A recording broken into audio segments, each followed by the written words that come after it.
Guten Tag and willkommen in Deutschland. So I'm here on a business trip that's totally unrelated to tag, but I somehow managed to get my hands on a 911. And the reason for this video is I've always been using the TT, the TTRS, and most of the Audi platforms, and I've always wondered, is it worth it stepping up to a 911? And everyone I've spoken to has always said great things about the 911, that they've never regretted it.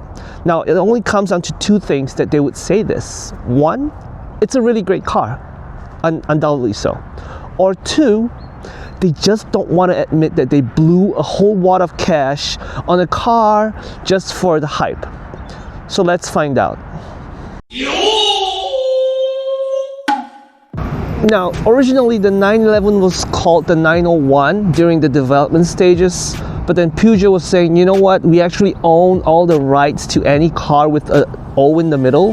So Porsche was like, you know what, forget it, we'll just do the 911. That being said, a legend was created. Okay, but let's get serious today. We're judging the 911 across three criteria. The first one being engineering, the second one being comfort and luxury, and the third one being value in terms of monetary value.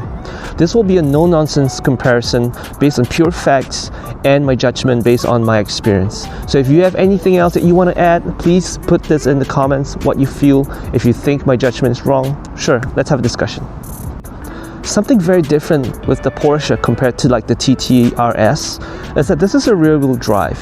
And when we talk rear-wheel drive, the first thing that comes to mind is always some guy with a BM or some rear-wheel drive coming out of a Cars and Coffee meet, spinning out, hitting a tree or something.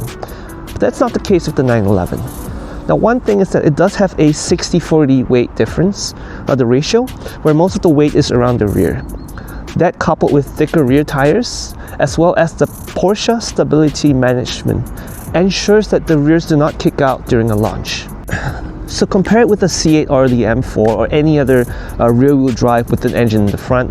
Most of the mass is sitting right here. So this gives you two things. One, it gives you a lot of traction coming out of corners, and all the braking that you get in the rear stops the power at its source. So this is really, I would say, reactive in a sense, where you get the best performance from speed as well as braking. This, however, does give you a sense of levitation from the front, where like the front is just levitating when you're turning at certain speeds. But it also depends on what kind of driver you are. If you like something that's more predictable, like the TTRS, where it's a front-wheel drive or a fake four-wheel drive, then it's probably for you. But if you're someone who prefers being pushed from the rear, then the 911's for you. So let's talk a little bit more about horsepower. And this is something everyone says, oh, it's how many horsepower, whatnot. Okay, the base Carrera comes out with 394 horsepower. The TTRS comes up at 400 horsepower. But if we consider the horsepower per liter, the base is 131 horsepower per liter. Most people don't consider the units of conversion or the metrics of conversion here, but horsepower per liter is a good estimate of how efficient your engine is. And the TTRS, horsepower per liter, 160. That's 30 more than the base Carrera. But let's look at the M4 competition. It's a staggering 183 horsepower per liter, topping up at 550 horsepower. Well, you're thinking, okay, great, you know, the M4 is going to have a lot more power than this. Cool. But let's talk about one more thing, the trim. The Carrera Turbo S, or the 911 Turbo S, has a staggering 640 horsepower at 168 horsepower per liter. Now, that's still much less, a little bit lesser than the M4 CS, right? But don't forget, this is almost 500 pounds lighter than the M4. That means it's going to fly much faster. So in terms of power, reliability, we have to also consider one thing, that with more power comes less reliability. And where do I think the 911 stands in terms of power and reliability? I think it stands with a really good balance. In fact, I think the perfect balance of power and reliability. Now, the chassis of the 992 is actually 30% stiffer than the 991, which was the generation before this. So what it does is that it mixes aluminum with high rigid steel, and to make it stiff in regions where it needs to be, but light in places where it can. That being said, it weighs almost the same as the TTRS, but it packs a much larger engine, a 3-liter with twin turbo, versus the 2.5-liter single turbo on the TTRS. Let's talk a little bit about the comfort of this. So getting in is similar to how you would get it in a TTRS or a TT. It's low profile, but the seats are firm. So it's firm enough to give you the sporty feel, but at the same time soft enough not to torture you. So if we look at what's in the cockpit, we have the standard instrument display, and this is similar to the TTRS and its virtual display. It also has a screen here. Let's just continue as guest.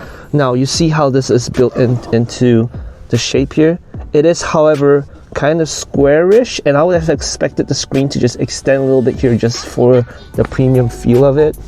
Now this is the base with not a lot of options, so we don't have much carbon fiber anywhere. And this is of course the automatic, it's not the manual, but it looks very posh. And yes, the Porsche 911 is luxurious.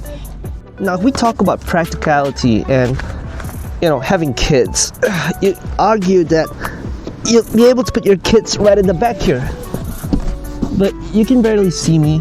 There's really not enough space here for my legs, but it's doable. Now I have 2 kids, and with the TT and the TTRS, putting them back here was kind of okay. But once they get beyond 10 years old, you really don't want to have them squeeze in and out of the rear like this. Oh God, help me, I can't get out. Ah, shit. So, yeah. Don't think this will be for your kids. You can't convince your wife that way to get a 911. So I guess what was said about the Porsche 911 is true. And these owners don't really regret getting a 911, even though it's a huge sum of money.